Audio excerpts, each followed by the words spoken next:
The American Recovery and Reinvestment Act, as you have heard over and over again, the stimulus package, $787 billion, which we do not have. We just printed it, but we don't have that kind of money.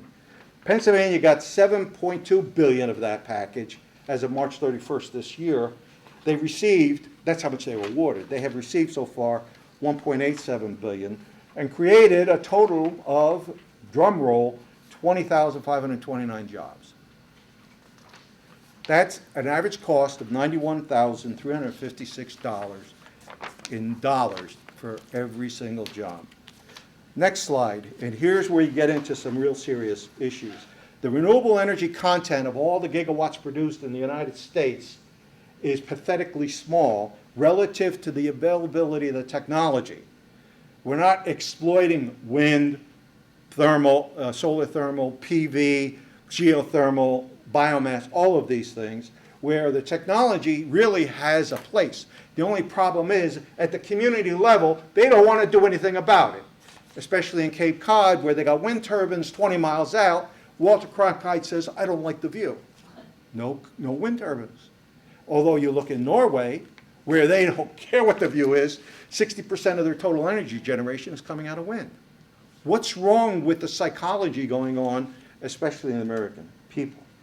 If you're not sure of what the conversions are, 1 watt hour, and we're talking about gigawatts, WT hours, 1 watt hour is equivalent to 3.4 BTUs, or 860 calories. So just to give you a flavor of how much energy we're talking about.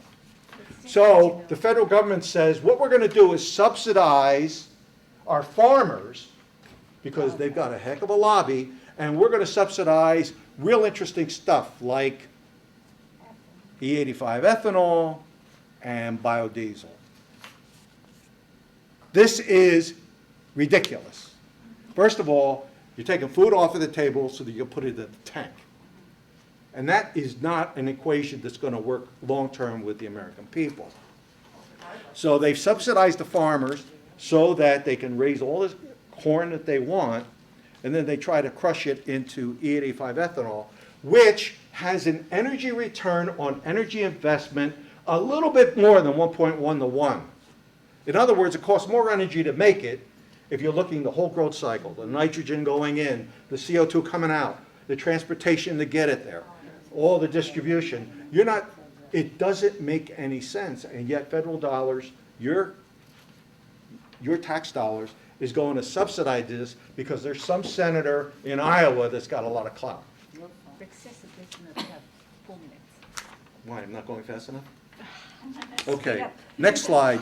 You can see here, these are some of the technologies, the switchgrass for biodiesel, you got wave technology, you got wind technology, you've got a geothermal, and by location, these things have phenomenal capability.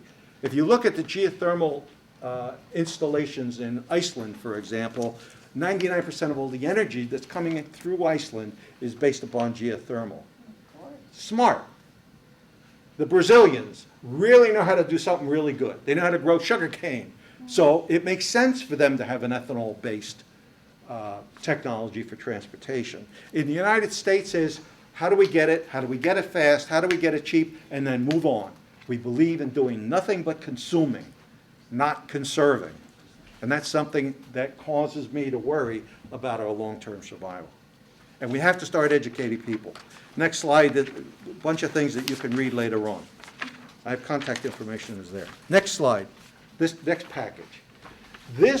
All of this came out of a book that I can let you look at, 2010 State of the World, produced by the World Watch Institute. Fantastic text on some of the real world issues and how they're resolved. Most of this data is generated from companies who have decided to become sustainable. Picture a carpet company where the CEO says, we're going to restructure our entire organization because we want to minimize the level of contamination that we produce in our environment, and we want to be sustainably succinct in how we produce a product. They went on a 15-year mission called Mission Zero 2020. Here's what they did so far. 60% of their goal has been achieved. And this is using no esoteric technology, just taking average common sense, putting things together. Net greenhouse gas emission reduction, 71%. I'm talking about $1 billion company now. Water intensity, 74%. Landfill waste, these are all reductions, 67%. Total energy intensity, 44%. They've diverted 175 million pounds of old carpet from landfills. They've invented new carpet recycling technology and since have sold 83 square kilometers of third-party certified climate-neutral carpeting at a cost savings of $405 million to the bottom line. Energy return on energy investment is a positive approach to taking a system and making it sustainable. This is all done by Ray Anderson, who was the CEO of a company called Interface Incorporated. Look it up on the web, it's pretty impressive. What his team of people did was they took this whole concept of what is it going to take for the average American citizen to believe something? This is Americans. I'm not talking about Greeks, Italians, ancient Rome. This is the way we think. Belief system. The first thing out of your mouth is, I'm really skeptical about it. I'm not really sure. I've got a problem with it. Before you even open your mouth. You start discussing it, and you have meetings like this, and people start getting a light bulb lit up. And I don't mean a CFL, one that's really high powered. And they start to understand the issue. If you understand it, then you have the capability of believing it. And once you believe it, you can then generate a commitment to that belief. And that's where we need to get to. Right now, we're still in the skepticism mode as far as the average American that shows up at the Lehigh Township Country Fair. They could care less. And when you say, or they say to you, do you believe in climate change? And I say, absolutely. You're an idiot. It's not true. It doesn't exist. It's a fabrication. That's what the average American person says. And our job, one of our jobs, is to get out there and educate them. Get their commitment, and then get them to the point that we're at, and that's called advocacy, where we literally make those changes occur. So his corporation went through an awakening phase where they started putting people together with like-mindedness, saying, okay, these are the kinds of goals we have, let's try to achieve them. This cocooning is kind of cool. They all gather together as a nucleus of people, and they're looking to make metamorphosis occur. They're looking to come out of that cocoon like a butterfly. And that leads to metamorphosis. Based upon a very solid roadmap, we go from here to here. These are the steps we need to take. We have to do this at the community grassroots level because it cannot be done in a larger group. The federal government can't do it. I'm almost done. Federal government can't do it. The state government can't do it, especially with those 203 people in that place in Harrisburg that's very confused. We have to take the responsibility.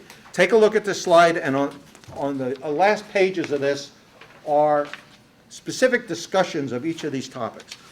Last page, I put together what I thought were 15 or 16 points that would be needed as a national campaign for a change in our energy policy.